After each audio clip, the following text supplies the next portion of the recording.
Bonjour à tous, merci de nous retrouver sur Public Sénat. Rapprocher la justice des Français, c'est ainsi que Nicolas Sarkozy a présenté le projet de loi relatif à la mise en place de jurys populaires. Ce texte est examiné depuis hier par les sénateurs. Il prévoit l'association de citoyens au fonctionnement de la justice pénale. Actuellement, les jurys populaires ne siègent que dans les cours d'assises qui jugent les crimes. L'opposition sénatoriale a déjà prévenu qu'elle voterait contre un texte. Pour les sénateur socialiste Nicolas Sarkozy considère les juges comme trop laxistes. Il faut donc associer des citoyens pour rendre une justice plus juste. La commission des lois ici au Sénat a cependant réduit la portée de ce texte. Elle propose en effet que la participation des citoyens au fonctionnement de la justice pénale ne se fasse dans un premier temps que sous forme d'expérimentation dans les cours d'appel, et ce jusqu'au 1er janvier 2014 avant un vote définitif du Parlement. Tout de suite donc direction l'hémicycle pour suivre le début de la discussion des articles de ce texte. Très bonne séance à tous. Nous reprenons la discussion du projet de loi sur la participation des citoyens au fonctionnement de la justice pénale et le jugement des mineurs. Nous sommes parvenus à la motion numéro 155 tendant au renvoi à la commission du texte en discussion. Et la parole est à Madame Josiane Maton-Poinat. Vous avez la parole, Madame la sénatrice.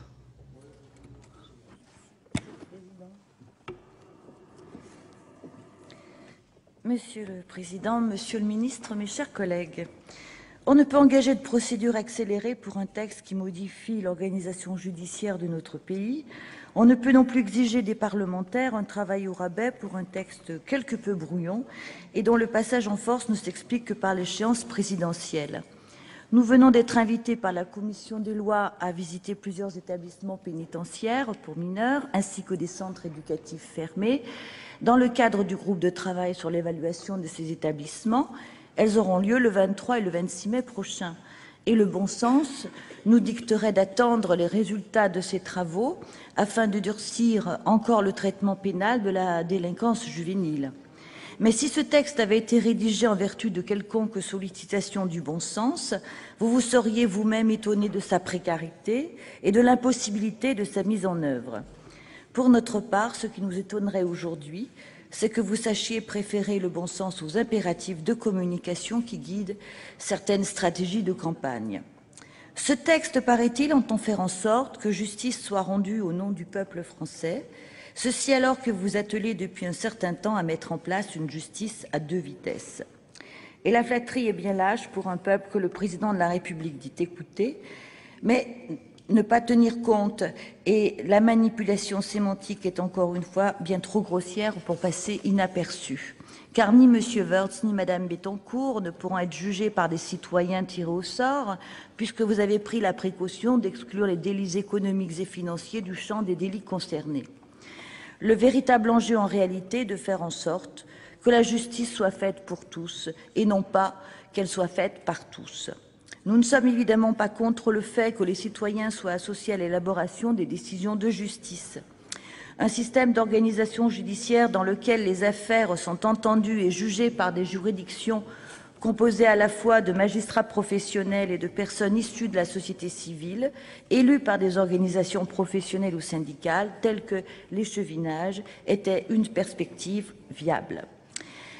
Une réforme d'une telle ampleur justifierait la mise en place d'un certain nombre de modalités pratiques, comme prévoir du temps pour que les citoyens aient connaissance des éléments du dossier. Or, au regard du volume des affaires traitées quotidiennement par les tribunaux correctionnels, et parce que vous introduisez ces jurés avec la seule ambition qu'ils vous servent de contre-pouvoir aux juges, jugés trop laxistes. Mais il n'en est rien. Et le pendant direct du principe selon lequel la justice est rendue au nom du peuple français et qui lui est indissociable est celui d'égal accès à la justice. Est-ce au nom d'une justice donc rendue que vous avez supprimé arbitrairement tant de tribunaux, rompant encore l'égal accès à la justice? Faut-il rappeler qu'il y a environ 9 juges du siège pour 100 000 habitants, alors que la moyenne européenne est de 21? À l'aune des multiples réformes de la justice pénale intervenues ces dernières années, Les professionnels ne manquent pas d'outils juridiques répressifs, mais plutôt de moyens pour faire correctement leur métier et mettre à exécution les décisions. Bien que l'expérimentation soit désormais possible dans le champ des libertés publiques, il apparaît quelque peu surprenant qu'une expérimentation intervienne dans le domaine de la justice. On ne peut pas envisager que dans quelques tribunaux seulement, la procédure et la formation de jugement ne soient pas la même que sur l'ensemble du territoire. Il y a là une rupture d'égalité flagrante, passible d'une censure en bonne et due forme du Conseil constitutionnel. Mais ceci dit, malgré le récent coup de semence du Conseil constitutionnel qui vous a sagement rappelé que le fait de gouverner n'impliquait pas qu'on pouvait agir selon ses caprices en réformant la justice des mineurs, cependant, vous vous entêtez. Le toilettage superficiel apporté aux dispositions censurées dans la LOPSI ne trompe personne. Il s'agit bien de la fin de la spécialisation de la procédure applicable aux mineurs. L'ensemble des mesures que vous nous proposez ne repose que sur des déclarations ubuesques et quelques autres assénées comme des vérités, selon lesquelles les mineurs aujourd'hui ne seraient pas les mêmes qu'en 1945. Et certes, c'étaient les enfants de la guerre qui avaient connu les restrictions, la violence. Chiffres à l'appui, comme à l'accoutumée, vous tentez de nous faire croire que la délinquance des mineurs ne cesse d'augmenter. Et bien entendu, fidèle à vos stratégies de communication, il vous fallait trouver un coupable et faire incarner la faute. C'était initialement la cause du laxisme des parents, tous considérés comme des missionnaires. Vous les menacez alors de supprimer leurs allocations familiales, encore que maintenant ce n'est même plus une menace, de les conduire à l'audience de leurs enfants menottés et ensuite de les surveiller à leur place avec un bracelet électronique. Mais c'est doublement la faute de l'institution judiciaire qui aurait été de tout temps trop clémente avec la jeunesse. Vous revenez donc sur l'excuse de minorité avant de désosser étape par étape l'ordonnance de 1945. Et là, vous restez sourd au cri d'alarme de l'ensemble des associations et structures relatives à l'enfance qui ne cessent de plaider pour que cesse la mutilation de cette dite ordonnance. Selon les chiffres exposés par la ministre Madame Alliot-Marie en fin d'année dernière pour chauffer l'opinion à blanc sur la réforme de la justice des mineurs, il y aurait 204 000 mineurs qui ont été mis en cause pour des faits graves, inflation dont tout le monde est responsable, excepté vous. Or, il faut reconnaître que le durcissement de la politique pénale et l'élargissement du filet pénal ont clairement amplifié les critères de définition des infractions existantes, tout en aggravant les sanctions. Et lorsqu'on élargit la définition de la délinquance et que l'on donne des consignes visant à poursuivre toutes les infractions, même les plus bénignes, cela a nécessairement un effet inflationniste sur le nombre de procès-verbaux dressés par les policiers et les gendarmes. Or, la statistique policière est précisément un comptage de ces procédures administratives. De plus, une part non négligeable des mises en cause débouche sur des non-lieux, sur des classements sans suite, voire sur des relax. Enfin, le fait d'être mis en cause ne traduit aucune notion de gravité. On l'aura compris, les chiffres se manipulent aisément. Nous remarquerons d'ailleurs que lorsque la conjoncture ou le temps électoral vous l'impose, vous ne manquez pas de vous féliciter de vos prétendus résultats en matière de sécurité. Quoi qu'il en soit, une réforme aussi grave de la justice des mineurs aurait nécessité un texte unique et non pas quelques articles dans un projet de loi censé démocratiser l'institution judiciaire. Reconnaissez d'ailleurs qu'il est quelque peu paradoxal qu'un texte qui entend faire participer les citoyens à la justice marginalise les assesseurs des tribunaux pour enfants, représentants de la société civile qui contribuent au bon fonctionnement de cette justice. La participation du juge dans la nouvelle composition de la formation du tribunal correctionnel pour mineurs n'est qu'un écran de fumée pour plusieurs raisons. D'abord parce que la spécialisation du juge pour enfants tient à la spécificité de son mode d'intervention et dès lors le simple fait qu'il soit présent ne garantit absolument pas la spécialisation du tribunal. De plus, malgré vos efforts, monsieur le rapporteur, qu'il soit président de la formation de jugement ne constitue nullement une garantie puisqu'il ne disposera pas de voix prépondérante. En effet, les magistrats effectuent un roulement au cours de leur tour de service. Et un juge pour enfants peut en tout état de cause se retrouver dans n'importe quelle formation de jugement s'il est sollicité au cours de ce tour de service. Cela n'a jamais emporté donc la spécialisation du tribunal. Le tribunal correctionnel pour mineurs ne répond donc pas à l'exigence constitutionnelle de composition spécifique de la justice des mineurs. Compte tenu de la surcharge actuelle des audiences correctionnelles, les jeunes concernés ne bénéficieront pas de l'examen attentif et complet de leur personnalité et de leur évolution auquel procèdent les juridictions pour mineurs. Or, dans sa décision du 10 mars 2011, le Conseil constitutionnel a estimé que la priorité éducative ne permettait pas de généraliser des dispositions répressives telles que l'application des peines planchers aux mineurs, ce qui suppose de réelles investigations sur la personnalité des mineurs dans le but de rechercher les moyens appropriés à leur éducation. Ici, par le biais du dossier unique de personnalité, il pourra être jugé plus rapidement dès sa première infraction. Ainsi, par le truchement des textes et les manipulations malveillantes de la possibilité de présentation immédiate, il sera désormais possible de juger un mineur le jour même de son déferrement, la comparution immédiate pour les mineurs, aussi censurée par le Conseil constitutionnel, est donc réintroduite.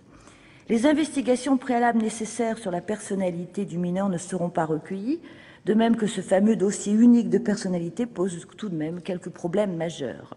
D'abord au regard des règles de confidentialité strictes qui encadrent l'accès aux pièces d'un dossier d'assistance éducative, mais aussi du fait que les investigations menées au civil concernent le mineur et toute sa fratrie.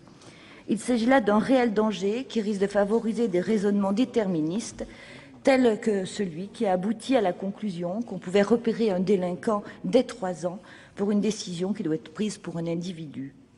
Ensuite, parce que rien ne justifie le double contrôle de ce dossier par le procureur de la République et le juge des enfants, la compétence du juge des enfants est déterminée par la personne même de l'enfant. Le juge des enfants est le seul apte à détenir les dossiers concernant le mineur, puisqu'en tant que juge du siège, il est tenu par une procédure limitant l'accès au dossier afin de protéger la vie privée des enfants et des collatéraux. Vous entendez créer ainsi une justice des mineurs bicéphale avec d'un côté le parquet qui conduit les mesures prises dans le cadre de la troisième voie, soit la moitié des procédures, et qui reprendra la main sur les mineurs les plus connus de la justice, et de l'autre un juge des enfants neutralisé et marginalisé en matière pénale. Le juge des enfants sera dessaisi de fait des situations les plus complexes qui requièrent une réponse adaptée et qui justifient l'importance de la phase présententielle, ce qui est tout à fait inadmissible. Vous l'avez donc compris, nous estimons que l'ensemble des dispositions de ce texte relèvent d'un leurre intellectuel sans précédent pour un populisme bien réel. C'est la raison pour laquelle, au nom du peuple français, je vous invite et je vous demande, mes chers collègues parlementaires, de renvoyer ce texte à son examen en commission. Je vous remercie. Merci Josiane Maton-Poignat. Alors, je rappelle, mais je vais demander tout d'abord l'avis de Monsieur le rapporteur sur cette motion. Merci Monsieur le Président, Monsieur le Ministre, chers collègues. Quelques éléments de réponse à Madame Maton-Poignat sur cette motion de renvoi en commission.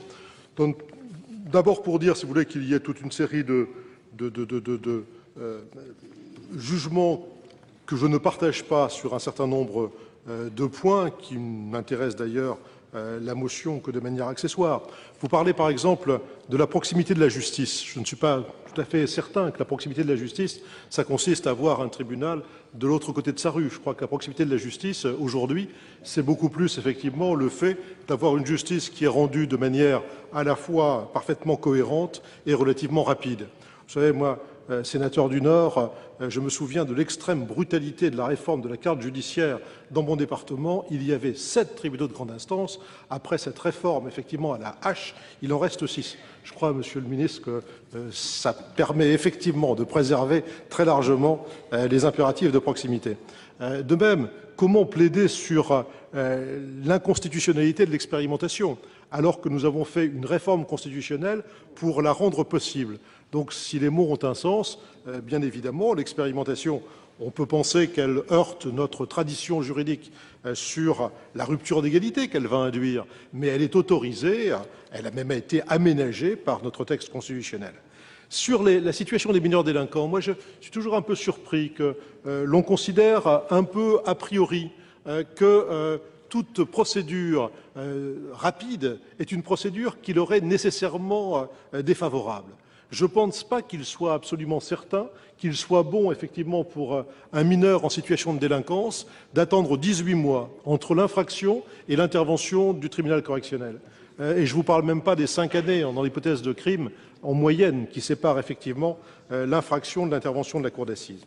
Sur le problème plus précis du renvoi en commission, je reprendrai les dispositions portant sur la délinquance des mineurs pour reconnaître, c'est vrai, qu'une réforme globale de l'ordonnance du 2 février 1945 relative à l'enfance délinquante est actuellement en cours d'élaboration, mais il ne paraît pas possible d'aboutir dans les prochains mois à un travail qui ne peut être par hypothèse que complexe et long.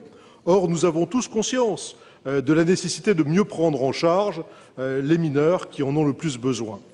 L'adoption des dispositions figurant dans le présent projet de loi n'invalide absolument pas le travail en cours dans les services de la Chancellerie. Il ne fait qu'anticiper sur l'adoption de plusieurs mesures ayant vocation à figurer de toute façon dans un futur code de la justice pénale des mineurs.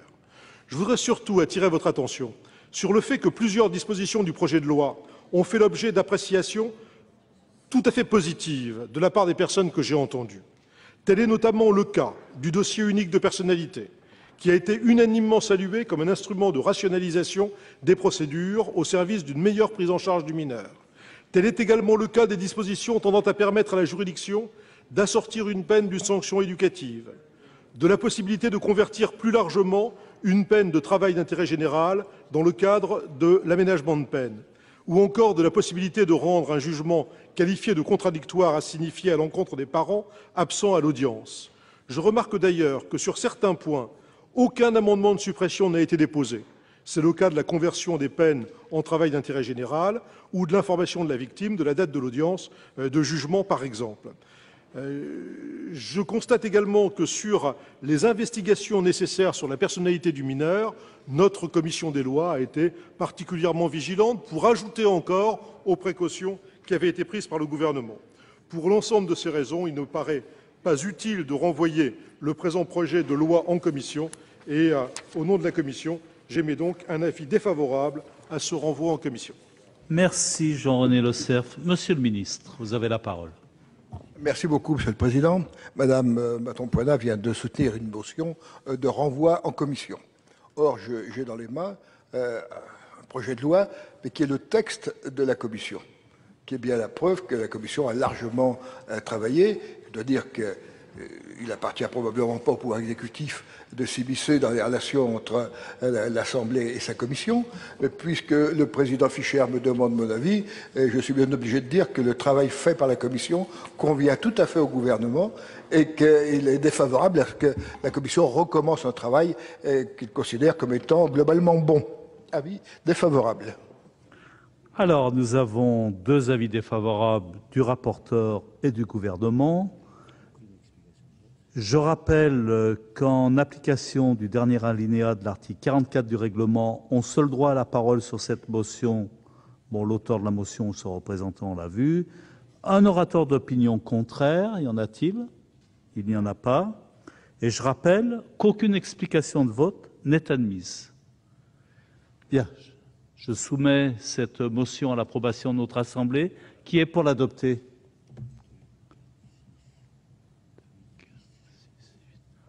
10. Qui est contre? Elle n'est pas adoptée.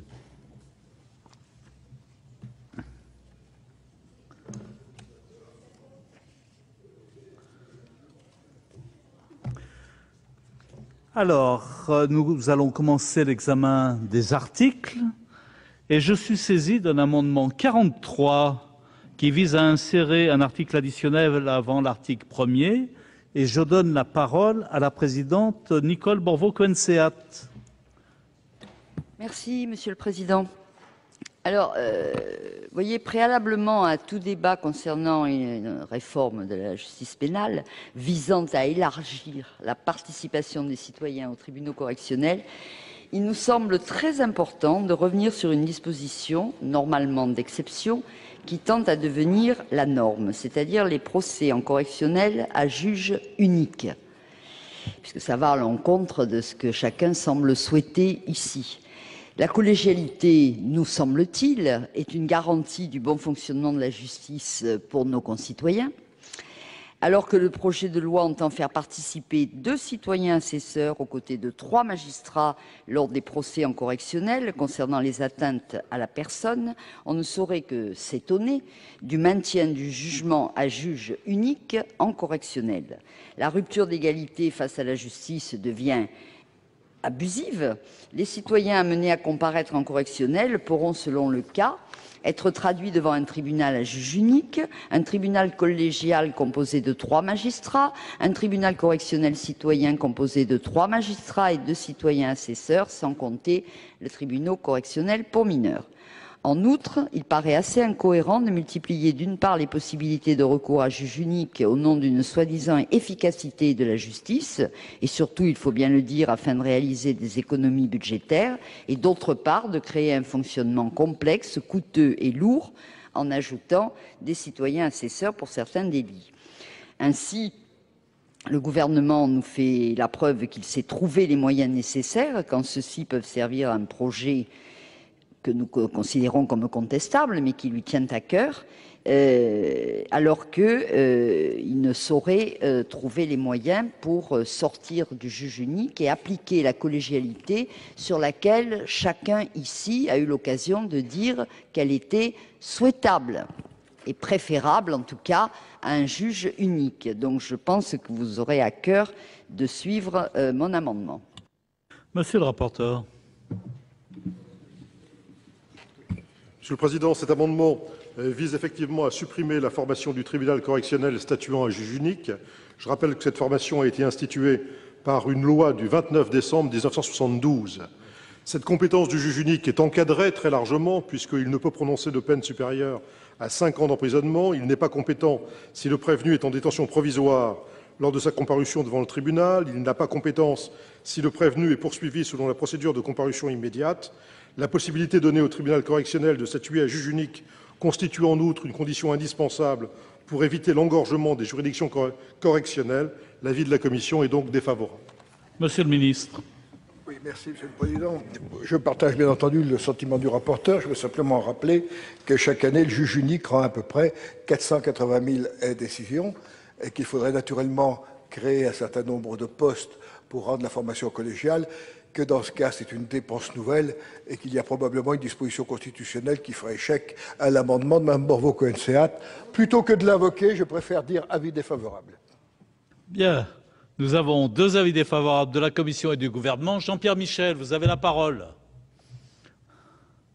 Pour dire que nous sommes très favorables à l'amendement du groupe communiste, qui va dans le bon sens, puisque dans ce texte, je dirais, on rajoute à la collégialité. Bon. Mais je remarque, monsieur le garde des Sceaux, que dans un texte précédent, rapporté par notre excellent collègue monsieur Dutreigne, vous avez fait tout le contraire, puisque vous avez rajouté encore au juge unique, vous avez permis au parquet de prononcer des peines tout seul, alors que ce n'est pas un juge, c'est un magistrat. Vous avez augmenté le champ de l'ordonnance pénale, et là, vous vous opposez à la suppression du juge unique. Donc, on est dans l'incohérence la plus totale. En fait, j'allais dire que vous faites n'importe quoi. Non, vous faites ce qu'on vous dit de faire et ce que vos moyens budgétaires vous permettent de faire. Donc nous voterons cet amendement. Y a-t-il d'autres demandes d'explication de vote? Qui est pour adopter cet amendement présenté par la présidente? Qui est contre? Qui s'abstient? Il n'est pas adopté.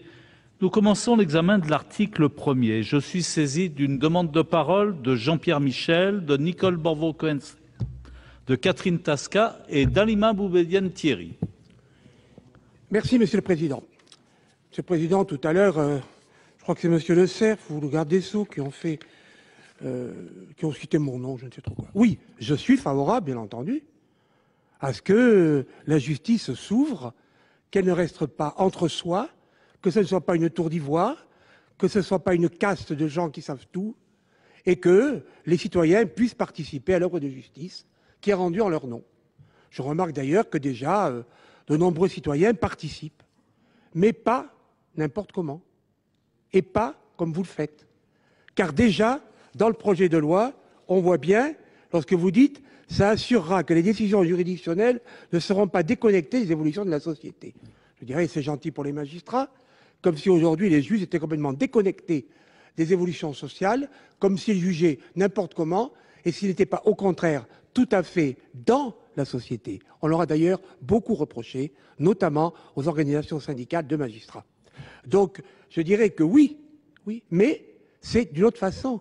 C'est peut-être le système de l'échevinage, c'est-à-dire des citoyens qui seront tirés au sort, oui, mais qui participeront aux juridictions de façon, je dirais, permanente pendant un certain temps, qui connaîtront ce que c'est qu'une juridiction, qui connaîtront ce que c'est que l'acte de juger, qui auront accès préalablement au dossier, et qui ne seront pas ces espèces de citoyens arrivés d'on ne sait où, qui vont siéger 8 jours par an seulement, tenez-vous bien, 8 jours par an seulement, et encore, grâce à la commission des lois, pas dans les tribunaux correctionnels et à la fois dans les juridictions d'application des peines, etc.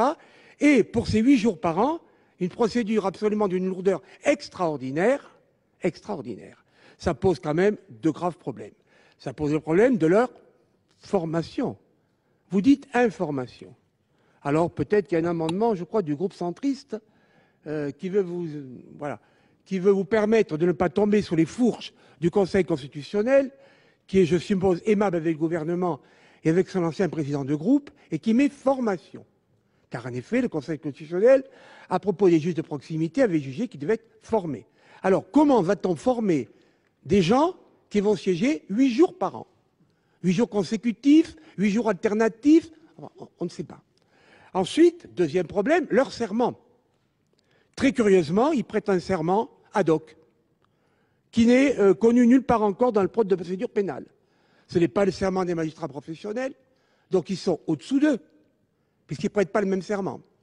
Ce n'est pas le serment qui est prévu déjà dans l'article du code de procédure pénale, serment assez long et qui rappelle les exigences des jurés par rapport à la société, par rapport aux inculpés, par rapport aux victimes. C'est un serment très court, un serment ad hoc. Alors nous dit-on évidemment, si ça avait été trop long, peut-être que ça aurait pris trop de temps sur l'audience correctionnelle. Et puis enfin, le problème qui se pose aussi, c'est de savoir, mais on y reviendra peut-être tout à l'heure si notre amendement ne tombe pas, c'est comment ces assesseurs sont désignés. Alors, il faut bien se rendre compte, tous ceux qui sont ici, maires le savent bien, c'est la liste des jurés d'assises. Bon, dans toutes les mairies, au mois de juin, on tire au sort. Bon, on enlève quelques-uns, même si on ne le devrait pas, peu importe. On transmet une liste triple à la commission départementale qui, elle, fait un tri objectif par rapport à la loi, et ces gens-là peuvent être jurés d'assises. Ah mais oui, mais pour jurer les délits, il faut présenter beaucoup plus de garanties que pour juger les crimes. Car pour juger les crimes, on peut être tiré au sort comme ça, je dirais, voilà, mais pour juger les délits, absolument pas. Il faut encore que parmi ceux-là, on fasse l'objet d'une enquête pour savoir alors quoi, si on est de bonne moralité, si... Voilà. Bon. Tout ça n'a aucun sens. Si, ça a un sens. Le sens, c'est que votre procédure est totalement boiteuse et impraticable. Le vrai sens, si vous aviez voulu vraiment, c'était la récusation, comme en cour d'assises. Ah, mais dit l'étude d'impact, la fameuse étude d'impact qui n'étudie rien du tout d'ailleurs, ça serait trop long. Et bien sûr, ça serait trop long. Ça serait trop long qu'avant chaque affaire, l'avocat de la défense ou l'avocat de la victime ou le procureur disent « Ah non, celui-là, non, je le récuse parce que c'est une femme et qu'il a eu une affaire de meurtre, parce que c'est un homme... » Bon, voilà, bon. Non. On ne récuse pas, mais on trie. Alors on trie comment? On garde les notables? On garde ceux qui sont bien? On enlève ceux qui sont mal? On en de quels critères? Tout ça n'est pas sérieux, monsieur le ministre. C'est une mauvaise loi, une très mauvaise loi. Et je dirais que par ce texte et par la façon dont vous faites, vous gâchez totalement la grande idée qui était, selon moi, et selon certains de mes amis, peut-être pas tous, que les citoyens puissent participer, plus nombreux, mieux, au jugement rendu à l'œuvre de justice. Oui, mais pas comme ça. Et en le faisant de la sorte, je crois que véritablement, pour l'avenir, vous handicapez beaucoup cette ouverture de la justice aux citoyens. Jean-Pierre Michel. Madame la Présidente Nicole Borvo-Cohen-Seat, vous avez la parole. Merci, Monsieur le Président. Mon propos est voisin, on va dire, puisque, évidemment, la question du mode de désignation de vos citoyens assesseurs pose évidemment des problèmes. Il s'inspire des jurés d'assises, mais sans tout à fait s'aligner sur ce dernier. Notamment, d'ailleurs, vous l'avez dit clairement, pour des raisons de lourdeur de la procédure. Donc, comme il faut aller vite, tout en rallongeant la procédure avec l'introduction des assesseurs, ça pose un problème.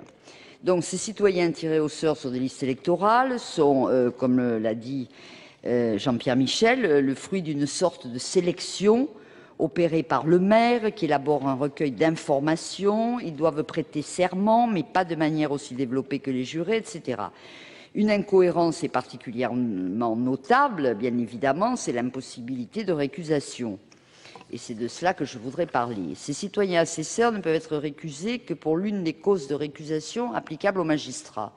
Parce que les citoyens ne choisissent pas leur juge et que les magistrats professionnels présentent les garanties de leur indépendance et de leur impartialité, les possibilités de les récuser sont limitées et très encadrées.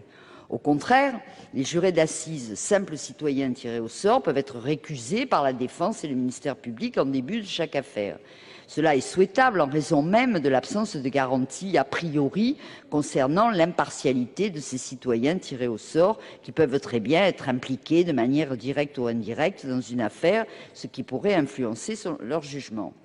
Ainsi, loin de renforcer les liens entre la justice et le peuple et d'augmenter la légitimité démocratique de cette justice, dont vous ne cessez d'affirmer qu'elle doit être rendue au nom du peuple français, ce qui est vrai, d'ailleurs, elle est rendue au nom du peuple français, quoi qu'il en soit, vous allez au contraire créer un climat de suspicion en favorisant une défiance envers les décisions rendues, ainsi que des contestations sur la nouvelle institution elle-même. Ce n'est pas en introduisant un système mixte de tirage au sort, sélection en amont, que le problème sera résolu, bien au contraire, car ce faisant, il entérine des critères qu'on pourrait qualifier de subjectifs ou autres.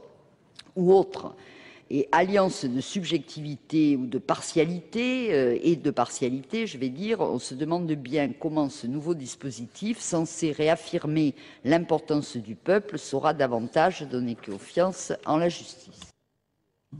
Merci, Présidente. La parole est à la Présidente Catherine Tasca. Merci, Monsieur le Président. Au moment où nous abordons l'article 1er, je veux revenir sur l'introduction des jurés populaires à plusieurs stades de la procédure pénale. Cette proposition du gouvernement pour toute réponse à l'état de faiblesse de la justice en France est un nouvel acte de défiance à l'égard des magistrats, malgré vos dénégations, Monsieur le garde des Sceaux. Ce projet de loi est la traduction législative de la campagne politique de mise en cause systématique du travail des magistrats. Le président de la République, toujours prompt à rejeter sur d'autres la responsabilité de ses propres échecs, a distillé dans l'opinion l'idée, à la faveur de plusieurs faits divers, que les magistrats, par leurs décisions, agiraient contre la volonté des Français en matière de sécurité publique et que tout irait mieux avec des jurés citoyens. Je souhaite revenir sur les 4 principaux points qui expliquent notre refus de ce dispositif. D'abord, la complexité du dispositif. Au terme du projet de loi, 2 citoyens assesseurs tirés au sort sur les listes électorales siégeraient pour une semaine aux côtés des 3 magistrats professionnels qui composent les tribunaux correctionnels. Ce service judiciaire obligatoire de 8 jours n'est demandé ni par les magistrats ni par les justiciables. Ils ont pourtant en commun de subir en première ligne la dégradation du service public de la justice. Ce dispositif créera des difficultés matérielles majeures dont le gouvernement semble vouloir se délester sur les magistrats et sur les élus locaux. Ainsi, les maires auront pour charge d'adresser aux personnes tirées au sort sur les listes électorales un recueil d'accusations. Une commission, sur la base de ces recueils qu'elle devra traiter, dressera la liste annuelle des citoyens assesseurs pour chaque tribunal de grande instance. La justice française, d'ores et déjà engorgée, a-t-elle besoin qu'on lui impose de nouvelles lourdeurs administratives ? Quant à la charge financière, l'indemnisation de quelques 8 000 citoyens assesseurs appelés chaque année nécessitera des moyens financiers conséquents, évalués à plus de 20 millions d'euros. L'institution judiciaire, déjà exsangue au point qu'elle a des difficultés à payer les jurys d'assises et les juges de proximité. Le budget du ministère de la Justice, qui par sa faiblesse classe la France au 37e rang européen. Tout cela n'est pas sérieux. La dégradation aussi des conditions de jugement, l'introduction de citoyens assesseurs contribuera à dégrader un peu plus les conditions du jugement. Ces citoyens novices en droit devront prendre connaissance de l'intégralité des éléments des dossiers. Les délais des jugements, déjà longs du fait de l'encombrement des tribunaux, seront allongés. Le risque d'une paralysie du système est réel au détriment des personnes jugées et des victimes. Je vous renvoie aux propos de M. Garot, secrétaire national de l'UMP en charge de la justice. Le gouvernement a aussi choisi de réserver à certains délits la présence de citoyens assesseurs, sans d'ailleurs que l'on connaisse les critères qui ont présidé à cette sélection. La Commission a certes ajouté les infractions au Code de l'environnement, également passibles d'une peine égale ou supérieure à 5 ans, alors que celles-ci sont souvent d'une grande technicité et nécessitent une expertise juridique qui touche aussi bien au droit de l'environnement qu'au droit international et au droit européen. Les affaires liées à la délinquance en col blanc n'ont étonnamment pas été retenues. Comment justifier que les citoyens assesseurs, présentés comme une panacée par le gouvernement, en soient tenus à distance? Enfin, la question de la constitutionnalité du dispositif. Le projet de loi crée une justice à 2 vitesses, mais ceci a été bien exposé dans les motions de procédure. Nul doute que le Conseil constitutionnel serait amené à se prononcer sur la conformité à la Constitution de mesures qui portent atteinte à l'égalité entre les citoyens et à l'indépendance de l'autorité judiciaire. Cela a été dit, les Français attendent de l'institution judiciaire qu'elle assure un traitement égal des citoyens devant la loi, qu'elle soit rendue dans des délais raisonnables et que les décisions de justice soient rapidement mises à exécution. Ce texte va à rebours de ces 3 objectifs. Tout cela, nous l'avons dit, apparemment sans vous convaincre encore. Je tenais à le rappeler et pour conclure, je formulerai un grief supplémentaire à l'encontre de ce texte. Nul ne peut ignorer aujourd'hui l'évolution de notre société et la part démesurée, mais malheureusement incontournable, de la communication et des médias dans l'information et désinformation de nos concitoyens.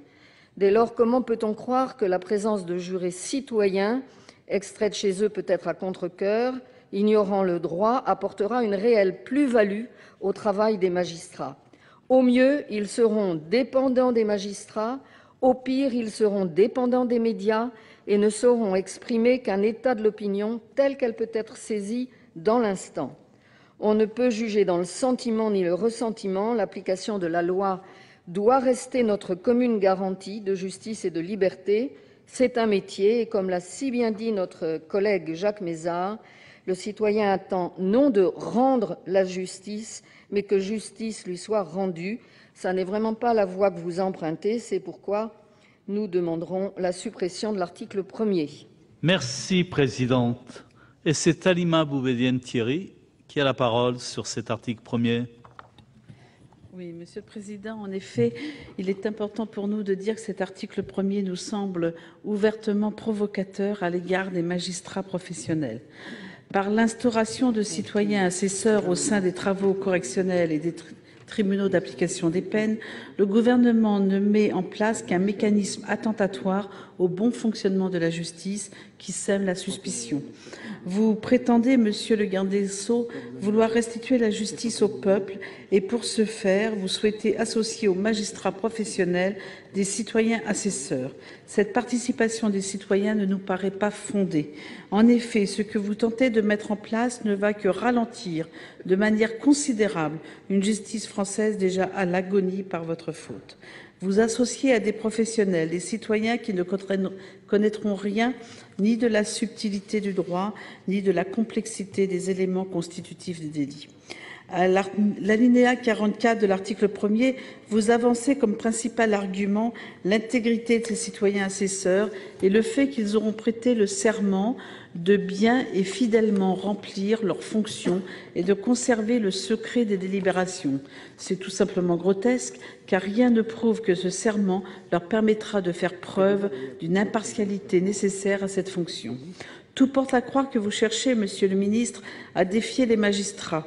À l'alinéa 51 de cet article, vous soulevez un problème auquel vous ne répondez pas, celui de la formation de ces citoyens assesseurs. Selon le texte, un décret en Conseil d'État fixera les modalités. Tout ceci est fort obscur et ne laisse rien présager de bon.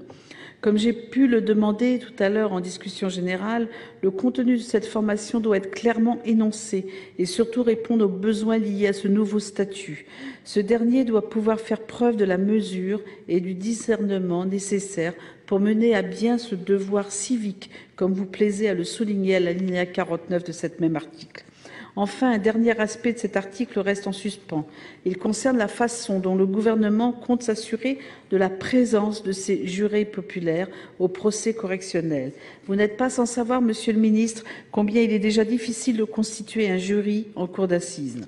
Vous semblez penser que tous les citoyens désignés se précipiteront afin d'effectuer cette mission 8 jours par an en tribunaux correctionnels comme dans les tribunaux de l'application des peines. Mais vous l'aurez et vous rencontrerez les mêmes difficultés qu'en assises, accentuées par un système de dispense fort compliqué à mettre en œuvre. Ainsi, il reste bien des points à éluder, bien des zones d'ombre dans ce projet de loi insipide qui relève en effet du populisme judiciaire. Il nous faut des réponses précises afin de ne pas mettre en place de nouveaux mécanismes qui ne feront que ralentir l'appareil judiciaire. Et c'est donc dans l'intérêt de la justice pénale que nous ne pouvons pas accepter cet article et que nous allons nous y opposer fermement. Merci. Nous avons terminé les interventions sur article. Nous passons à l'examen de 3 amendements identiques, 3 amendements de suppression. Qui nous présente l'amendement numéro 3? C'est Alain Anziani. Oui, Monsieur le Président, cet amendement, effectivement, a pour but de supprimer cet article premier, et donc la création de ces fameux jurés citoyens. Nous voulons la suppression pour 3 raisons. La première, elle est simple. C'est que cet article se fonde sur une ambiguïté. Depuis le début de l'après-midi, on nous explique, vous, Monsieur le garde des Sceaux, Monsieur le rapporteur, que ces jurés citoyens n'ont strictement rien à voir avec la sévérité ou le laxisme dans les décisions. C'est ce qu'on nous explique. Mais ça, ce sont les motifs écrits de la loi. Mais il y a un motif oral qui me paraît beaucoup plus fort. Le motif oral, il nous a été délivré par le Président de la République le 31 décembre dernier, et où le Président de la République nous dit, avec sa vigueur habituelle, qu'il veut protéger les Français de la violence chaque jour plus brutale, de la part des délinquants multi-réitérants. Et comment va-t-il le faire? Eh bien, en ouvrant nos tribunaux correctionnels aux jurés populaires. C'est ainsi le peuple qui pourra donner son avis sur la sévérité de la réponse à apporter à des comportements qui provoquent l'exaspération du pays. Alors, il faut se mettre d'accord entre vous, si vous me permettez l'expression. Est-ce qu'il s'agit d'augmenter la sévérité et donc de considérer que les juges professionnels ne le sont pas suffisamment sévères? Ou bien est-ce qu'il s'agit d'autre chose? Nous ne le savons toujours pas. Moi, je crois plutôt à la parole du Président de la République. Il me semble qu'en la matière, elle mérite d'être entendue. Alors, je crois à la parole, sauf que le Président de la République, comme il lui arrive quand même de temps en temps, fait une erreur d'appréciation magnifique. C'est d'ailleurs l'embarras dans lequel vous vous trouvez, car vous savez que sa position, au fond, elle n'est pas cohérente. Pourquoi? Parce que rien ne nous montre, vous l'avez d'ailleurs indiqué vous-même, et dans votre étude d'impact, vous le soulignez, rien ne nous montre que nos magistrats sont moins sévères, en tout cas ils ne le sont pas moins sévères que dans d'autres pays. Il y a un rapport du Conseil de l'Europe qui nous le montre d'une façon très nette, une comparaison des décisions dans les différents pays. Et rien ne nous montre que les jurés populaires seront plus sévères. Ça, c'est le premier point. Deuxième critique, c'est que, Madame Tasca vient de le rappeler, juger est un métier. Enfin quoi? D'un côté, nous aurions des gens qui passent un concours, qui ont 4 à 5 ans d'études universitaires, 31 mois de formation, de la formation continue.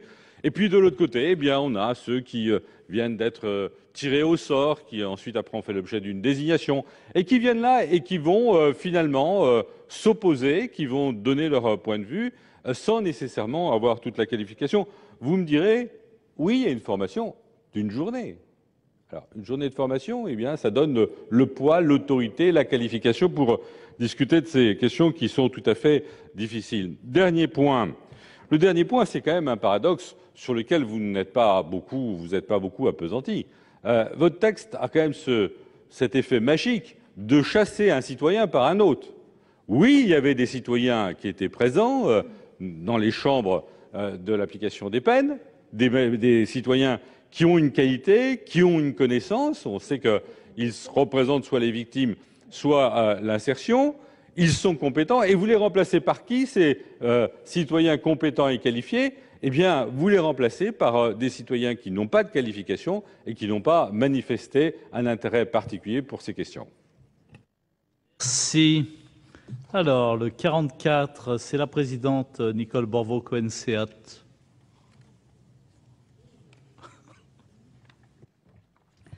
Merci, Monsieur le Président.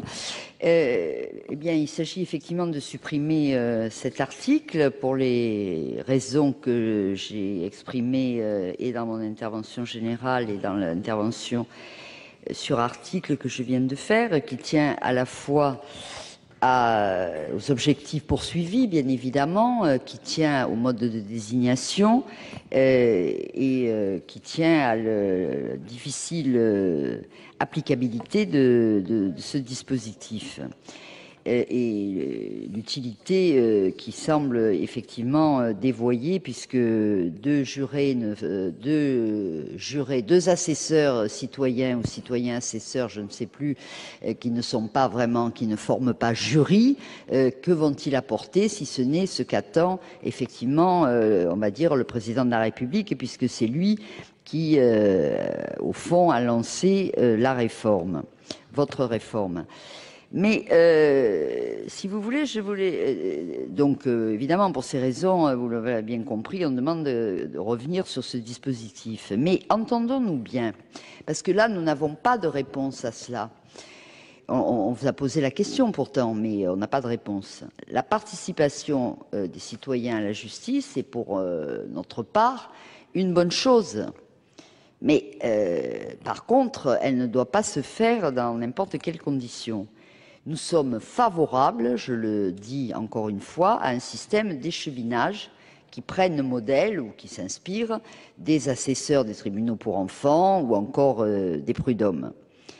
Ces citoyens sont alors volontaires et surtout retenus pour leur qualité, leurs compétences professionnelles, je dirais, leur intérêt à la justice dans tel ou tel domaine, où ils sont des personnalités d'associations qui sont en lien direct avec les problèmes que traite la juridiction. Alors ça, c'est assez intéressant et on voit que ça a une grande utilité. Alors, comme disait notre collègue, vous les chassez. Par exemple, les représentants d'associations de victimes, vous les supprimez, justement. Mais plus globalement, pourquoi ne pas avoir choisi ce dispositif qui a fait ses preuves et au contraire entrer dans quelque chose qui est assez contre-productif en quelque sorte, qui est des jurés tirés au sort, qui en fait ne seront pas des jurés et qui donc, on peut le penser, n'apporteront rien sinon peut-être brouilleront comment dire, les jugements en matière de correctionnelle. Donc là-dessus, vous savez très bien qu'il y a la méthode d'échevinage et la méthode du tirage au sort. Vous nous avez dit on a choisi la méthode du tirage au sort, mais vous nous avez pas du tout expliqué pourquoi. Alors, est-ce que c'est raison d'économie? Bon, je crois pas que ça coûte plus cher. Est-ce que c'est justement parce que ça ne correspond pas, et je crois que c'est bien ça la réponse, à ce que vous attendez de la présence de ces deux personnes qui arriveront pour 8 jours dans un tribunal correctionnel? Merci. Jacques Mézard, vous nous présentez l'amendement 91 rectifié. Merci Monsieur le Président, Monsieur le Ministre, mes chers collègues. C'est effectivement un amendement de suppression. Le premier, il y en aura une longue liste parce que nous considérons, nous, que tout est à supprimer pratiquement dans ce projet de loi. Nous l'avons exprimé. Je crois effectivement qu'il faut être cohérent avec ces positions. Alors, Monsieur le ministre, tout à l'heure, vous nous avez peu répondu, en fait, sauf par des artifices oratoires dans lesquels vous excellez. En ce qui concerne... Ce sera difficile, Monsieur le ministre. Je vous remercie de ce compliment qui me va droit au cœur. En tout cas, déjà sur l'urgence, vous nous avez donné une seule réponse, c'était dans le programme du Président de la République. Alors, il vous reste peu de temps pour accomplir tout le programme du Président de la République, et en particulier travailler plus pour gagner plus. Entre autres, mais il y en a d'autres, je peux vous en faire une longue liste. On sait tous ici qu'il n'y a aucune justification sérieuse, si ce n'est une opération de communication. Quant aux objectifs, et puis il y a eu aussi une absence totale de concertation. Nous avons tous entendu les représentants professionnels. Ils nous ont dit quoi? On a vu très rapidement, au mois de décembre, la chancellerie. Il n'y a eu strictement aucune concertation, et quant à la cadence à laquelle ce dossier a été mené dans le débat parlementaire, on ne peut pas non plus parler de concertation, même si nous reconnaissons que le rapporteur, comme à son habitude, a fait le maximum de ce qu'il pouvait faire dans le minimum de temps. Alors, les objectifs, il faudrait les connaître, il faudrait que vous les disiez une bonne fois. Est-ce que c'est la sévérité? Est-ce que c'est aggraver les peines? Ben oui, mais alors vous êtes en contradiction avec le Président de la République. Vous êtes aussi, Monsieur le Ministre, en contradiction avec l'étude d'impact, puisque dans l'étude d'impact, il est dit qu'il faut éviter une érosion de la peine pour des délits graves. C'est marqué dedans. J'avais qu'à pas le lire, je vois que vous avez une opinion du travail parlementaire qui est révélatrice. Bon. Deuxièmement, donc c'est pas, si je vous entends bien, ce n'est pas l'aggravation des peines. Il faut dire que, heureusement, puisque nous avons appris aujourd'hui qu'il y a 64 000 personnes dans les prisons françaises et qu'on est en train de rebattre les records. Deuxièmement, s'agit-il d'accélérer le cours de la justice? Nous avons tous eu la démonstration ce soir que c'était le meilleur moyen pour la freiner.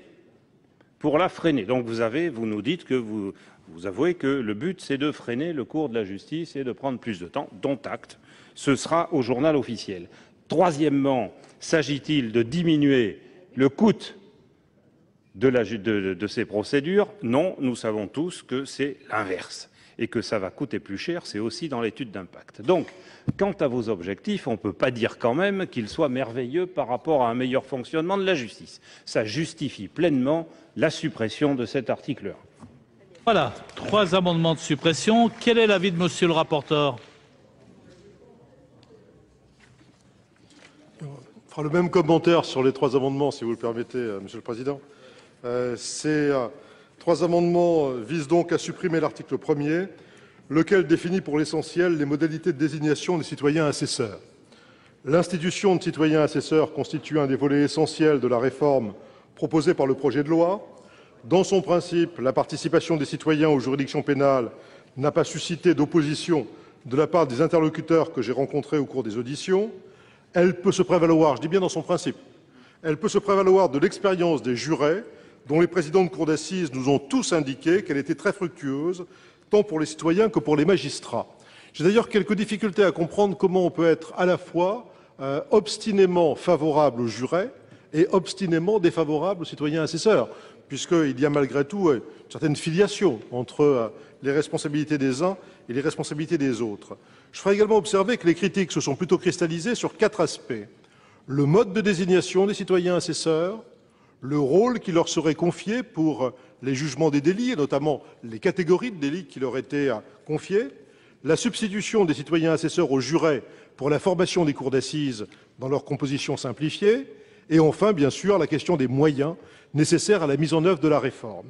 Eh bien, pour les 3 premiers points, sur les moyens, c'est plus compliqué, la Commission a cherché, dans le texte qu'elle vous soumet, à apporter des améliorations qui permettent de lever beaucoup de critiques. Il reste effectivement le choix entre les échevins et puis les citoyens assesseurs, les échevins et les jurés. C'est un choix difficile. C'est visiblement le gouvernement a penché sur le citoyen assesseur plutôt que sur l'échevinage. J'avoue que la réflexion a été effectivement ouverte. Il y a des avantages et des inconvénients dans chaque solution. Mais je m'étonne que personne, par exemple, ne se pose la question de la présence d'associations de victimes dans le cadre de l'application des peines. J'ai énormément de respect pour les associations de victimes qui savent prendre une hauteur remarquable dans les prises de position qui sont les leurs, mais est-ce que réellement c'est leur place de siéger au niveau de l'application des peines? Moi, j'avoue que la question, au moins, je me la pose. Bien sûr, l'avis est défavorable sur les 3 amendements. Monsieur le ministre. Oui, merci beaucoup, Monsieur le Président. Quelques mots pour répondre aux orateurs qui ont soutenu les amendements de suppression. Je voudrais d'abord dire que depuis que j'ai été nommé, je n'ai jamais eu un seul mot mettant en doute la capacité des magistrats, la difficulté de leur travail et la façon dont ils rendaient la justice. Si un de vous peut rapporter une phrase que j'aurais prononcée en ce sens, qu'il le fasse. Pas une seule fois, au contraire, j'ai toujours veillé à apporter le soutien de la chancellerie et du ministre aux magistrats. Donc je n'accepte pas l'argument selon lequel il s'agirait de mettre en doute la capacité des magistrats à bien juger. Parce que jamais je n'ai mis en doute leur capacité, jamais. Et j'aimerais qu'on m'en donne acte. Eh bien, comme c'est moi qui suis ici, madame, je vous demande de m'en donner acte. Et de cesser de m'opposer sans cesse cet argument qui est un argument faux. Et que moi j'accepte tous les arguments dans le débat, à condition que ce soit des arguments vrais. Et je n'ai pas, pour ma part, le moindre problème avec les citoyens. J'ai entendu M. Anziani qui dit « mais comment on va mettre des citoyens, de simples citoyens en fait ?» Moi je me revendique simple citoyen, comme beaucoup d'autres Français. Et je ne dis pas qu'il faut avoir 5 ans d'études pour pouvoir être juge, alors qu'on n'a jamais demandé à un seul membre d'un jury d'assises d'avoir fait 5 ans d'études. Je crois qu'il faut aussi avoir dans ce pays une considération pour les simples citoyens. Il y a des relents de monarchie de juillet. Il faudrait avoir des capacités pour pouvoir participer à l'œuvre de justice. Non. Le but poursuivi, ce n'est en aucun cas aggraver les peines. Je l'ai dit, redit, et je le redis encore, les magistrats ne sont pas laxistes. Ils appliquent la loi telle qu'elle est votée. Et c'est vrai que nous avons beaucoup de personnes condamnées. Ce n'est pas du tout, c'est pas aggraver la peine. Au contraire, les jurés citoyens, les assesseurs, auront plutôt une vision autre et on ne recherche pas l'aggravation, en tous les cas le gouvernement ne recherche pas l'aggravation de la peine. Il recherche une seule chose. Dans notre société, on n'a pas très souvent l'occasion d'exercer sa capacité de citoyenneté. Et il s'agit avant tout et d'abord d'exercer les fonctions de citoyenneté en faisant participer des citoyens au jugement des délits les plus graves. C'est tout, mais c'est énorme. C'est énorme parce que dans notre vie sociale, on a de moins en moins l'occasion de faire voir qu'on est des citoyens, de montrer cette capacité à participer à leur vie en commun. Et c'est là le but poursuivi par ce texte. C'est ce qui explique qu'on fasse tourner les citoyens pour qu'il y en ait le plus grand nombre possible qui participent à cette œuvre. On peut ne pas être d'accord, ça je le conçois parfaitement. Mais je ne pense pas qu'il faille transformer les buts poursuivis par ceux qui sont l'auteur du projet. On peut le condamner, on peut être contre, ça fait partie du débat et je l'accepte fort bien. Mais je ne veux pas que l'on transforme le but poursuivi. Alors c'est vrai que ça va coûter plus cher. C'est tout à fait vrai. C'est vrai que ça va être plus long parce qu'il y aura des assesseurs citoyens présents, qu'il faudra expliquer plus, qu'il y aura un débat. Et c'est pour cela, d'ailleurs, que le Premier ministre a accepté que l'on crée des moyens. Je ne dis pas qu'ils seront suffisants. Et si l'on recourt à l'expérimentation, c'est pour voir si ces moyens sont suffisants, si ça fonctionne correctement, s'il y a lieu d'apporter un certain nombre de modifications avant la généralisation de la mesure en 2014. Et que l'on essaye, dans une société où les citoyens vivent de plus en plus les uns à côté des autres et de moins en moins ensemble, de trouver des occasions de citoyenneté, c'est quand même quelque chose qui est tout à fait nécessaire, à laquelle on peut tous participer en critiquant les modalités, en essayant d'améliorer les choses. Et je l'ai dit et redit, moi je suis prêt à entendre beaucoup de choses, mais je ne veux pas entendre que j'ai critiqué les magistrats parce que c'est faux, je ne l'ai jamais fait, et que je n'ai pas pour objectif de faire participer les citoyens à la vie citoyenne, c'est tout. Voilà. Alors, nous avons 2 avis défavorables du rapporteur et du ministre. Pierre-Yves Collombat, Jean-Pierre Michel, Virginie Claes et Alain Onziani.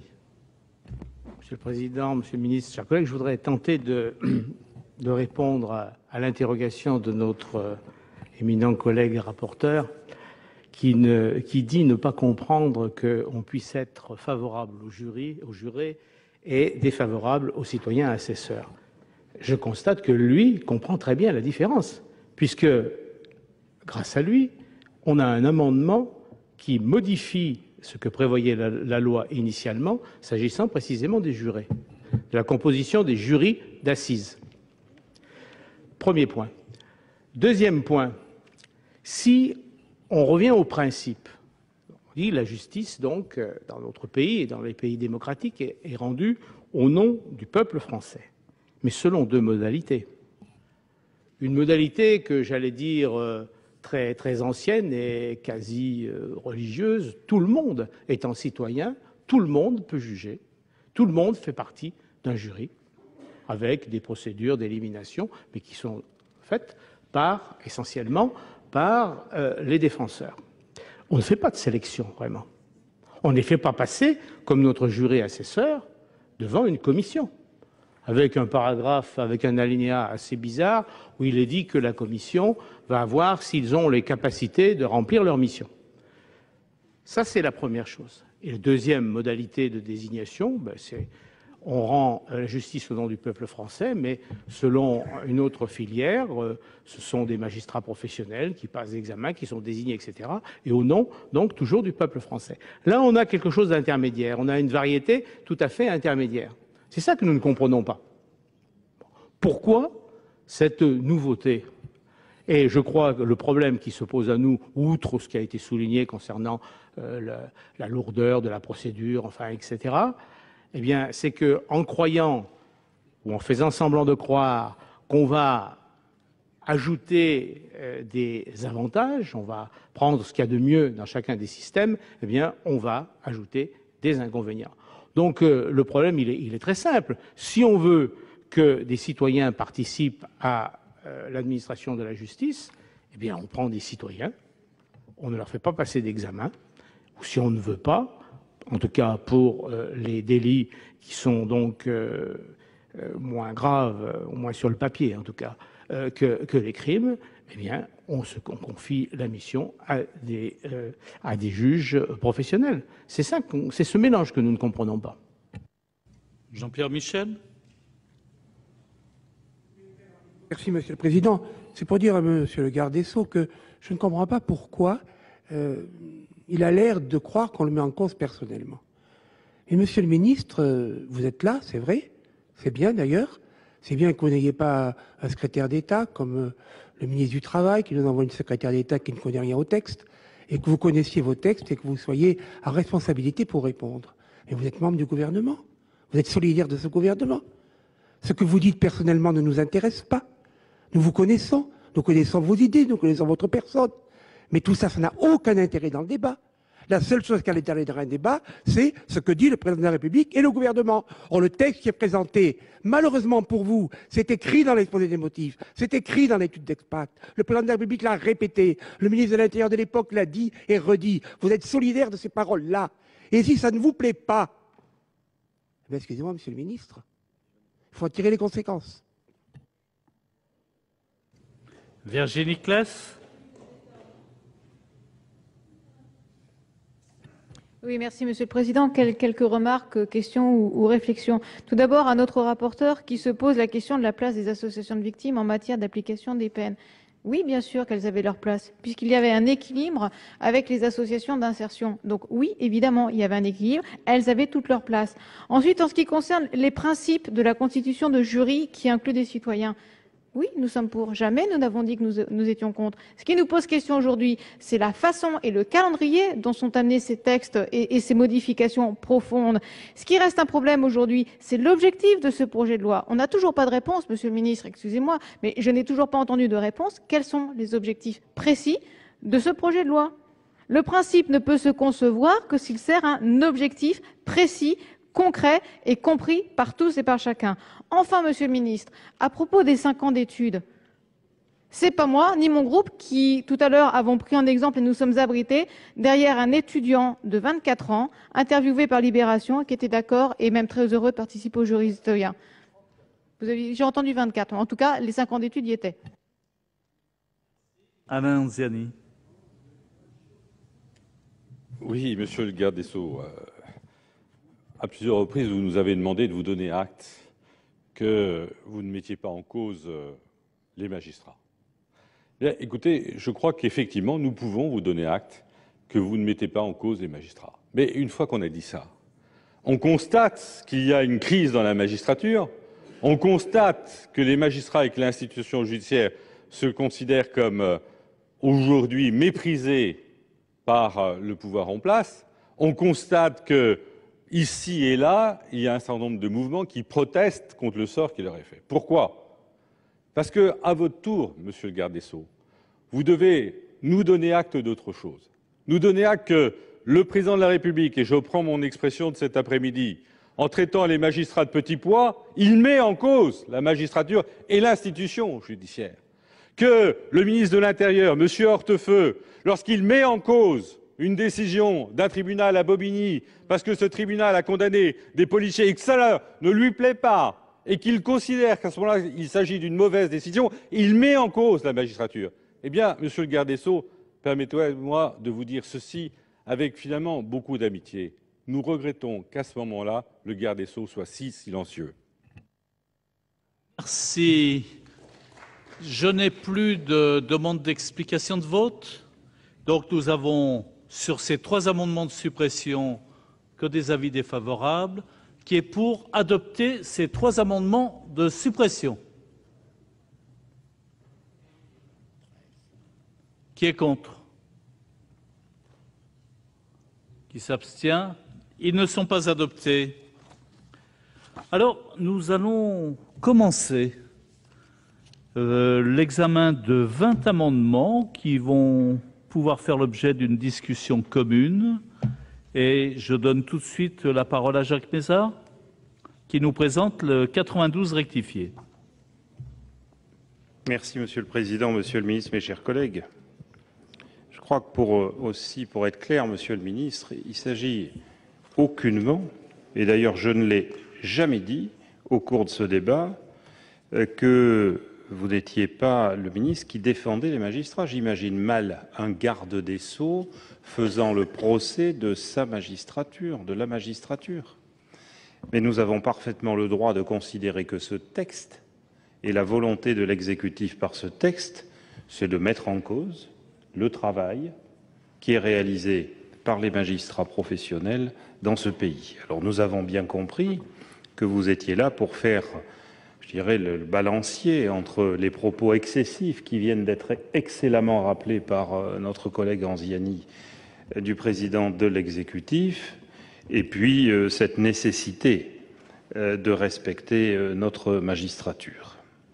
Alors, cet amendement de suppression des alinéas 7 à 12, il vise bien évidemment la création des citoyens assesseurs en leur permettant de compléter le tribunal correctionnel et la chambre des appels correctionnels, le tribunal de l'application des peines et la chambre de l'application des peines de la cour d'appel.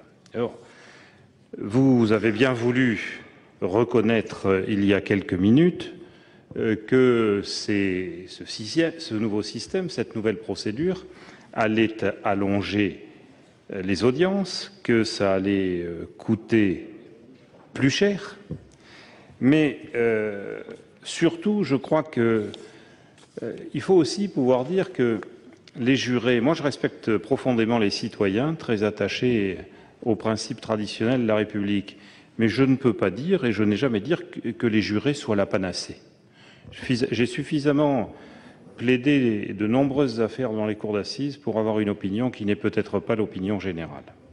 Et là aussi, je pense être fidèle à mes convictions. Ceci étant, en complétant le tribunal correctionnel et la chambre des appels correctionnels, parce que vous auriez pu vous arrêter au tribunal correctionnel, non, vous avez rajouté des citoyens assesseurs à la chambre des appels correctionnels. Et puis vous en avez mis au tribunal d'application des peines et à la chambre d'application des peines.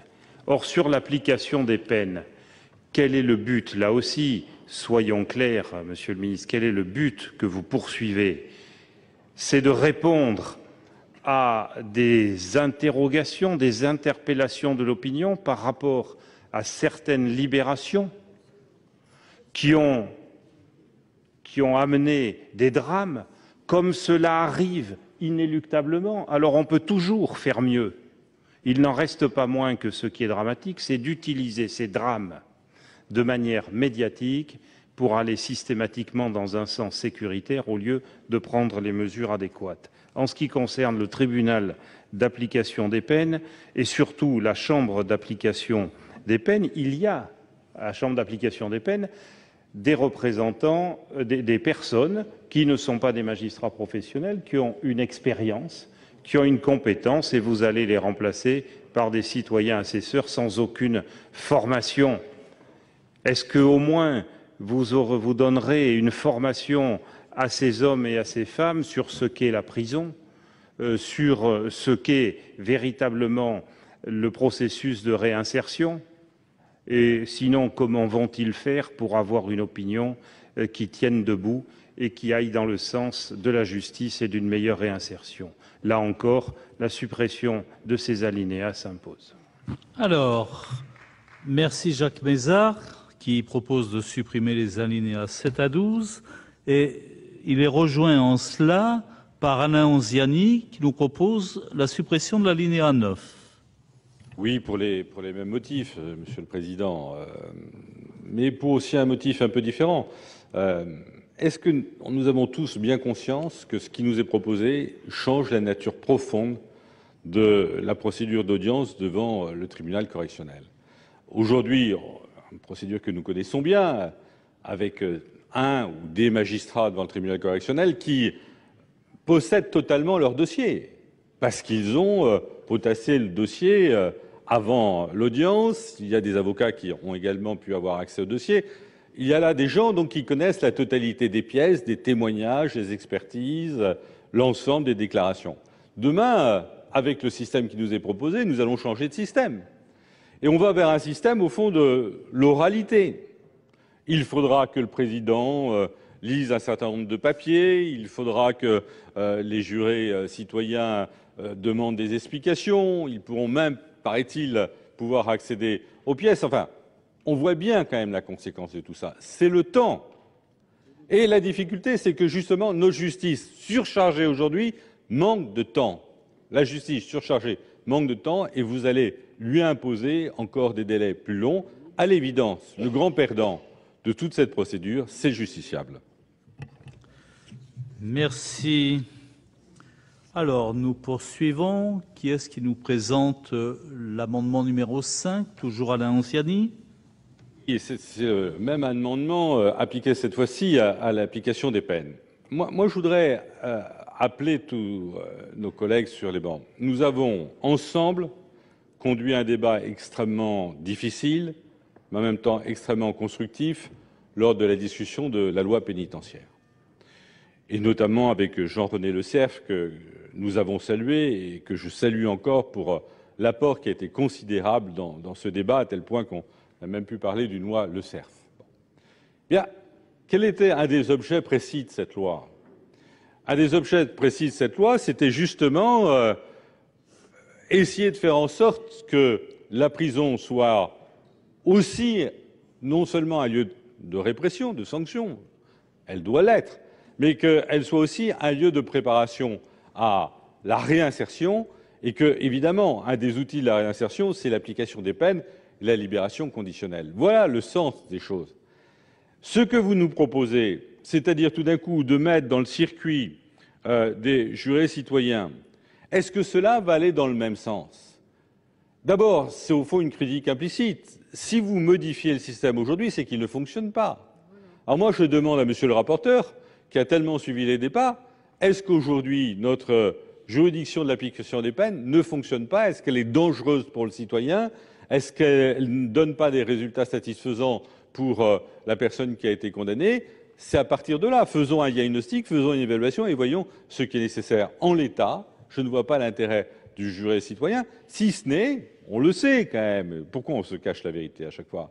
Eh bien, on le sait, c'est que l'idée qu'il y a eu telle personne remise en liberté, qui effectivement, il y a eu un cas de récidive. Alors là, pour ce cas-là, on va modifier l'ensemble du système. Nous prenons un risque, un risque tout à fait inutile, mais un risque très important, puisque c'est mettre en péril la réinsertion des personnes qui, demain, de toute façon, retrouveront la liberté.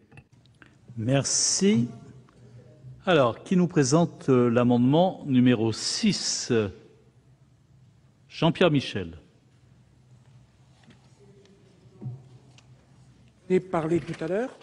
Par cet amendement, nous demandons que les citoyens assesseurs soient désignés exactement comme les jurés d'assises et qu'on applique à la chambre correctionnelle la procédure de récusation telle qu'elle s'applique dans les cours d'assises. Voilà. Et qu'on n'aille pas après choisir, on ne sait d'ailleurs sur quels critères, parmi ces jurés d'assises, ceux qui pourraient être assesseurs en correctionnel et ceux qui ne seraient que, j'allais dire, jurés d'assises, car voilà. Alors, je poserai également une question à monsieur le garde des Sceaux, qui est annexe. Est-ce qu'il prévoit, je crois que c'est un décret, peut-être une circulaire, je n'en sais rien, ou un arrêté, pour augmenter le nombre des jurés dans chaque département? Car il va falloir aujourd'hui, dans le nombre que l'on connaît, pouvoir composer les cours d'assises, ce qui n'est pas si simple, en même temps avoir parmi eux ceux qui siégeront en correctionnel, ceux qui siégeront pour le tribunal pour enfants de 16 à 18 ans et ceux qui siégeront pour les juges d'application des peines. Alors, quand on voit la difficulté aujourd'hui, pour avoir les jurés d'assises présents, il faut aller les chercher quelquefois chez eux et les amener. Est-ce que vous allez augmenter le nombre des jurés, de la liste, comme on dit, dans chaque département? Merci Jean-Pierre Michel. Alors maintenant, c'est Jacques Mézard qui a un crédit de 27 minutes pour 9 amendements. Mais vous pouvez nous présenter les amendements globalement. Vous avez la parole. Pour le moment, il ne tombe pas. Pour le moment, ça ne tombe pas. Oui, je défendrai en même temps, par souci de cohérence, les amendements 93 à 97. Ces 5 amendements, dont certaines coordinations, ont trait aux dispositions relatives à l'établissement des listes de citoyens assesseurs. Si l'on reprend l'étude d'impact, la mise en œuvre du dispositif de ces citoyens assesseurs nécessitera la mobilisation de 9 000 personnes supplémentaires par an sur l'ensemble du territoire, toutes juridictions confondues, c'est-à-dire 54 400 vacations. Tous les magistrats vous le diront, à condition de les entendre, il est aujourd'hui, avec le système actuel sur les jurés d'assises, très complexe de satisfaire aux besoins en jurés d'assises, soit près de 25 000 personnes par an. On ne compte plus le nombre de personnes tirées au sort qui cherchent tous les prétextes possibles pour échapper à leur obligation de siéger et dont le manquement pour motif illégitime est puni par une amende. Recherche des certificats médicaux, toutes excuses, c'est un nombre très important et nous le vivons depuis des années. Et on peut d'ailleurs comprendre ces personnes, par exemple, au vu de la faible indemnisation journalière qui leur est versée, au-delà du souci de contribuer au service de la justice. Quoi qu'il en soit, les mêmes causes appellent les mêmes effets, et assurer un chiffre de 9 000 citoyens assesseurs par an, c'est mobiliser 2 à 3 fois plus de personnes par tirage au sort, ce qui apparaît presque impossible au bout de quelques années de mise en œuvre. Nous pensons particulièrement aux tribunaux correctionnels siégeant dans le même ressort qu'une cour d'appel. D'autre part, je rappelle que la commission des lois, et c'est heureux, a supprimé le dispositif initial du projet de loi pour l'article 10.4, qui consistait à adresser à la personne un questionnaire où elle établissait, cette personne elle-même, sa moralité. Vous me direz que comme ça, on n'est jamais mieux servi que par soi-même. Il est néanmoins anormal que le Parlement ne puisse connaître au minimum du contenu des informations destinées à être recueillies. Parallèlement, la seule journée de formation initiale prévue pour les citoyens assesseurs sera très insuffisante, une seule journée. Qui va assurer cette formation? Pour quel coût? Avec 158 tribunaux correctionnels siégeant 52 semaines par an, la formation des citoyens assesseurs nécessitera 8200 journées de travail au détriment des fonctions de jugement. Et il eût été sans doute préférable d'organiser des formations de façon spécifique pour chaque type d'intervention susceptible de concerner les citoyens assesseurs. Donc, nous avons là encore la démonstration de la précipitation avec laquelle fut élaboré ce texte, ce qui risque d'aboutir à un monstre juridique impraticable qui va dérégler un système judiciaire qui n'en a aucunement besoin. Voilà. Donc, vous avez présenté 93 à 97, le 98 rectifié, vous en avez encore 4. Alors, en ce qui concerne, Monsieur le Président, Monsieur le Ministre, les amendements 98 et 99, ces deux amendements visent à supprimer les articles 17 et 18 nouveaux qui fixent les conditions dans lesquelles sont affectés les citoyens assesseurs. Cette compétence d'affectation relèvera du président de la juridiction, chargé d'édicter des ordonnances de roulement. Bien entendu, ça va être pour ce président une charge particulièrement lourde, dans la mesure où, contrairement aux cours d'assises, les tribunaux correctionnels siègent toute l'année. Les chefs de cour n'ont pas besoin de cette charge nouvelle, d'autant qu'aucune aide, aucune compensation n'est prévue. Rien n'est dit sur les modalités de convocation des citoyens assesseurs, alors que la non-présentation est civilement répréhensible, il faut le rappeler. Or, là aussi, l'envoi de lettres recommandées aura un coût. Quel sera le résultat au final? Ralentissement de la procédure, nous l'avons déjà dit, désorganisation de la Cour, surtout en fin de session, et il eût été plus utile de mobiliser les 8 millions d'euros de fonctionnement que coûte cette réforme en année pleine pour recruter des greffiers dont on sait qu'ils font cruellement défaut. Et il sera très difficile de trouver le nombre de citoyens assesseurs suffisant, en particulier quand les débats vont être amenés à durer ou seront appelés des citoyens supplémentaires, puisque nous avons tous dit, et vous aussi, Monsieur le Ministre, que ces audiences allaient durer beaucoup plus longtemps. Et je rappelle que ces citoyens assesseurs, normalement, ils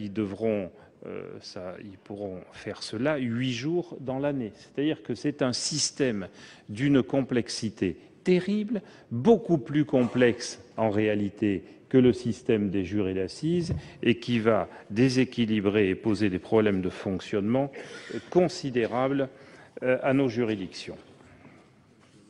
Alors, l'amendement, il vous reste l'amendement 100 et l'amendement 5 rectifié.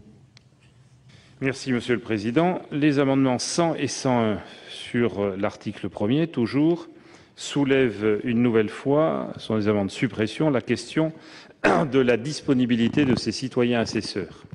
La Commission, et nous en convenons, a partiellement tenté de pallier cette difficulté en abaissant de 23 à 18 ans l'âge à partir duquel on peut être tiré au sort, mais nous doutons qu'une telle modification suffise. D'abord parce que ne peut être citoyen assesseur celui qui a exercé cette fonction durant les 5 années précédentes. Ensuite, parce que peuvent prétendre à dispense les personnes de plus de 70 ans, alors que les retraités sont en général les personnes les plus disponibles. Plus généralement, tout donne l'impression qu'à aucun moment n'a été posée, lors de la rédaction, la question de l'essence même de la notion de jury populaire. Car cet acquis dont on peut discuter peut difficilement être remis en cause s'agissant des assises. Néanmoins, juger son prochain, et nous l'avons rappelé, n'est pas une tâche anodine qui relèverait d'un simple devoir citoyen. Il y a un impact psychologique. Il suffit d'avoir assisté à des audiences de cour d'assises pour se rendre compte de la dureté de ces audiences, de la difficulté de ces audiences, notamment lorsqu'un juré est appelé à connaître d'une affaire qui peut avoir pour lui une résonance personnelle. On sort rarement indemne d'une telle expérience, qu'il s'agisse de juger un crime aujourd'hui ou de juger un crime demain. Donc faire passer le juré populaire à ce stade de citoyen assesseur fait disparaître tout ce qui fait l'essence du juré d'assises, c'est-à-dire l'intime conviction. Si les citoyens assesseurs doivent connaître demain entre 6 et 10 dossiers par audience, on nous a dit peut-être plutôt 4, c'est-à-dire siéger 8 heures d'affilée, il est évident que l'avis des magistrats sera prééminent, a fortiori sur les matières les plus techniques. Tout concourt donc à enrayer ce que devrait être la sérénité de la justice. Elle est certes imparfaite, mais ce n'est pas une obligation de la rendre plus imparfaite. Merci Jacques Mézard. Yves Détraigne nous présente le 152 rectifié bis. Oui, Monsieur le Président, il s'agit d'un amendement qui vise à éviter la dispersion du citoyen assesseur entre divers types de juridictions sur les 8 jours pendant lesquels il va être mobilisé. Donc l'amendement vise à ce que le citoyen ne puisse pas participer sur ces 8 jours alternativement à des juridictions de jugement ou à des juridictions traitant de l'application des peines ou encore à un tribunal correctionnel pour mineurs. Si j'osais, je dirais qu'il s'agit de viser à l'efficacité maximale et à rentabiliser l'utilisation du citoyen assesseur. Merci. Le 102 rectifié, Jacques Mézard. Vous en avez encore un certain nombre. Oui. 5. Monsieur le Président, Monsieur le Ministre, mes chers collègues, sur l'amendement 102, il s'agit d'un amendement de suppression de l'alinéa 44, dont nous demandons la suppression car il impose aux citoyens assesseurs de prêter serment, de bien et fidèlement remplir leurs fonctions et de conserver le secret des délibérations. On reviendra sur cette question du serment à l'occasion de l'examen de l'article 3. Pour l'heure, nous nous étonnons que ce serment soit à quelques nuances près le même que celui que prêtent les juges de proximité et les assesseurs des tribunaux pour enfants. Or, ces deux catégories d'assesseurs sont recrutés sur des critères stricts, précis, et présentent des garanties de formation, d'expérience bien plus importantes qu'un simple citoyen. Et le mot « simple citoyen », Monsieur le Ministre, n'a strictement rien de péjoratif, qui n'a été que tiré au sort. Nous défendrons donc à l'article 3 un amendement établissant un dispositif mieux adapté. En attendant, la suppression de cet alinéa s'impose. Sur l'amendement 104 qui propose la suppression des alinéas 45 à 48, c'est le problème de la récusation qui vise par essence à garantir l'impartialité objective et apparente de la juridiction de jugement. Et en cour d'assises, elle est ouverte au ministère public et à l'accusé qui peuvent en faire usage sans motivation. Tout autre est le système qui est ici proposé, puisque les motifs et les conditions de récusation applicables aux citoyens assesseurs sont celles valant pour les magistrats, limitativement listées à l'article 668 du Code de procédure pénale. Or, les magistrats ont été formés pour juger, présentent par nature des garanties d'indépendance renforcées, ils connaissent le droit et peuvent naturellement se déporter en cas d'incompatibilité. On ne peut transposer ce raisonnement pour des citoyens étrangers aux arcanes du droit et qui peuvent, sans malice, ne pas se déporter par eux-mêmes. En tout état de cause, il faut être cohérent, aller au bout de la logique, garantir l'impartialité de la formation de jugement en instaurant un véritable système de récusation. Et je pense en particulier au ressort des tribunaux les plus petits, où bien évidemment, là, il risque d'y avoir des problèmes extrêmement importants par rapport au fait que dans nombre de villes moyennes, tout le monde se connaît. Même si cela prend du temps, il faut ce système de récusation. En s'en abstenant, on prend des risques et manifestement, là aussi, on va au-devant de graves difficultés. Alors nous poursuivons avec le 106 rectifié. Je crois qu'il y a le 105, Monsieur le Président. Pardon, 105, oui. C'est un amendement de repli qui fait suite à l'amendement 104, par lequel nous proposons la mise en place d'un vrai système de récusation, comme je viens de l'indiquer, qui est largement inspiré par celui en vigueur devant la cour d'assises et qui n'est pas ouvert à la victime, contrairement à l'article 10-12. Le problème de la récusation est en effet un problème extrêmement important, et je l'ai déjà dit tout à l'heure, surtout dans les juridictions, dans les petites et moyennes juridictions. En ce qui concerne l'amendement 106, qui vise à supprimer l'alinéa 49, en ce qui concerne cet alinéa, nous avons approuvé la modification apportée par la commission, mais le texte initial de l'article 10-13 instituait en contravention de 5e classe punie de 1 500 € d'amende l'absence non justifiée ou illégitime d'un citoyen assesseur convoqué. Et là, un minimum de cohérence est en effet indispensable, dès lors que la même absence, s'agissant d'un juré d'assises, est constitutif d'une amende civile de 3 750 €. Mais la commission aurait dû aller plus loin et supprimer l'article 10-13 en entier. C'est en tout cas ce que nous pensons, car exercer les fonctions de citoyen assesseur serait un devoir civique, et cet alinéa est surtout une pure déclaration symbolique à portée non normative. En ces temps où de nombreuses catégories d'intérêts revendiquent sans arrêt de nouveaux droits au détriment de l'intérêt général, il convient de ne pas affaiblir la portée de la notion de devoir en l'utilisant de façon déraisonnable ou inappropriée comme ici. Et à notre sens, il convient de revenir à l'esprit de la Déclaration des droits de l'homme, dont le préambule énonce que cette déclaration, constamment présente à tous les membres du corps social, leur rappelle sans cesse leurs droits et leurs devoirs. En d'autres termes, il convient de cultiver la parcimonie. Merci. Le 107 rectifié. Alors le 107, Monsieur le Président, il s'agit de supprimer les alinéas 50 à 53. Il s'agit d'un amendement de pure coordination.